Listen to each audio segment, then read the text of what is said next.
For you to show you two different ways you can bring in different typeface families to the computer so that you can use them for your project.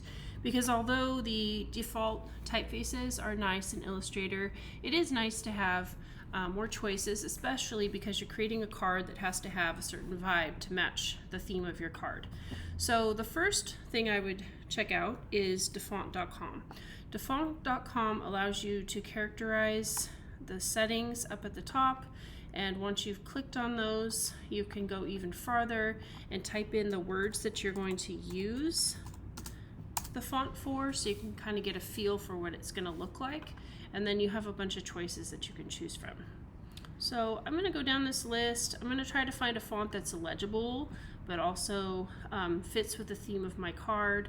I don't want something that's too smashed or too fancy so that somebody couldn't read it. All right, I really like this font. It's called Blood Crow. So I'm going to come over here to download. It's going to go up to the top and come in as a zip file. Sometimes the zip file will look blue. Sometimes you'll actually see a picture of the font. Either way, go ahead and double click on it.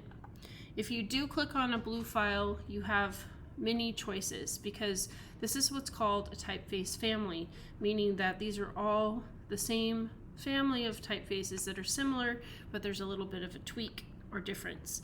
You can choose to bring all of these into Illustrator if you want to, but if there's one in particular that you like the most, go ahead and double click on it.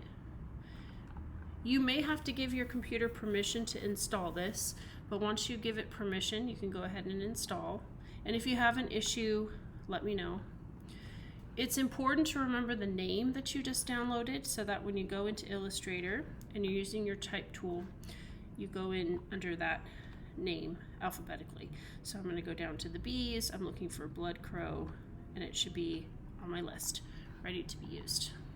Okay, that's one way to use fonts or to bring fonts in.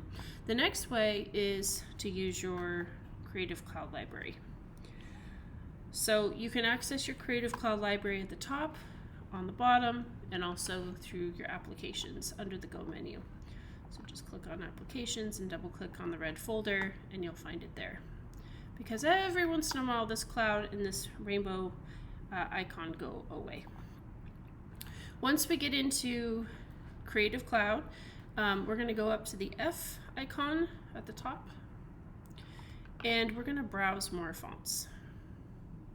It's going to take you to the site. It might ask you to log in if you haven't logged in a while or you're logged out for some reason.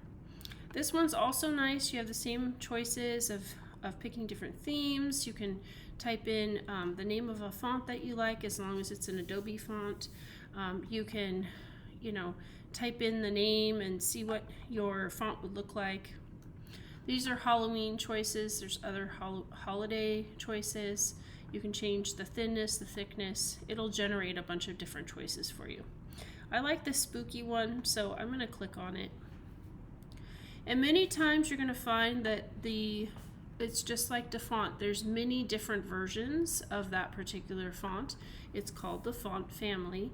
And so you might see multiple options down here. This one only has one, and now I'm looking at it and I'm thinking, as great as that looks, when it's that small, it's going to be really hard to read. So I'm not going to use that one. I want to find something a little bit more legible. So let's click on this one. Okay, so this one has a different variety.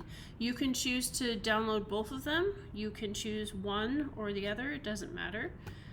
If you were working in a team, I would save these to the library, but because you don't need that right now, all you have to do is go ahead.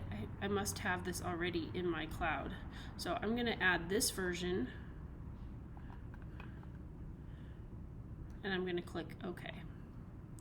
So this is called Sloppy, which is a funny name, but if I go into Illustrator and I click down, you're not going to find it on this list under S.